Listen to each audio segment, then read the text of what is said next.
Syria में बीते 13 साल से चल रहे गृह युद्ध ने अब फिर से जोर पकड़ा है। हयात तहरीर अल शाम के नेतृत्व में विद्रोहियों ने उत्तर पश्चिम में कई इलाकों पर कब्जा जमाया है। इसमें सीरिया के दूसरे सबसे बड़े शहर अलेप्पो का ज्यादातर हिस्सा भी शामिल है। बता दें कि जब से इजराइल और लेबनान के हिजबुल्लाह के बीच सीज फायर डील साइन हुई है, तब से सीरिया में तूफान सा उठ खड़ा हुआ है।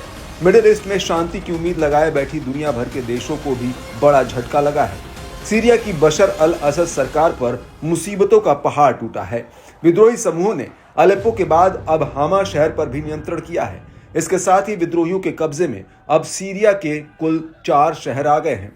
संकट में फंसी सीरिया की असद सरकार को रूस बिना शर्त मदद कर रहा है।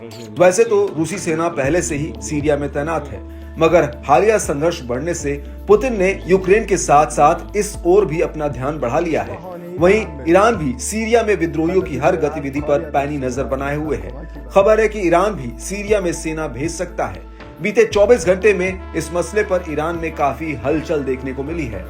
एक और ईरान के विदेश मंत्री सीरिया की राजधानी दमिश्क में डेरा डाले हुए हैं। वहीं ईरान के राष्ट्रपति मसूद पेजेश्कियान ने सीरिया को हर तरह की मदद का वादा किया है। दावा है कि ईरान समर्थित प्रॉक्सी गुट भी अब सीरिया में असद सरकार के समर्थन में उतरने शुरू हो गए हैं।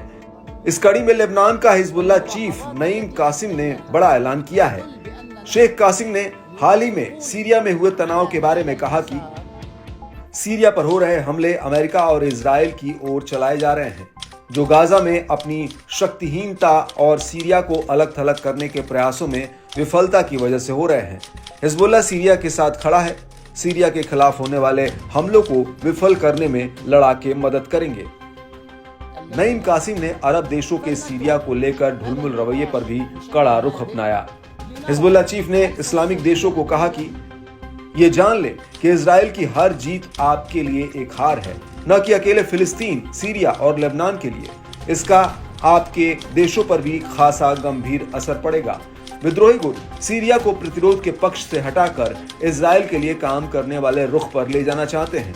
अब हम मिडिल ईस्ट के खिलाफ एक बहुत ही खतरनाक इजरायली साजिश का सामना कर रहे हैं। हिजबुल्लाह चीफ का ताजा बयान सीरिया पर विद्रोही गुटों की ओर से रणनीतिक शहर होम्स पर कब्जा करने के कुछ घंटों बाद आया है, जो 8 दिन पहले शुरू किए गए हमलों में विद्रोही गुटों की हालिया जीत है।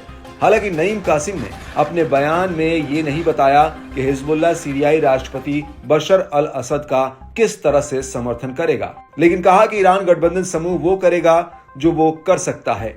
बता दें कि हिजबुल्लाह अभी इजराइल के साथ एक सीज फायर डील को मान रहा है। 1 साल से जारी युद्ध में दक्षिणी लेबनान और उत्तरी इजराइल में जबरदस्त तबाही मची। हिजबुल्लाह के कई बड़े नेता इजरायली हमलों में मारे गए हैं, जबकि हजारों की तादाद में लेबनानी अपने घरों से बेघर हो गए हैं।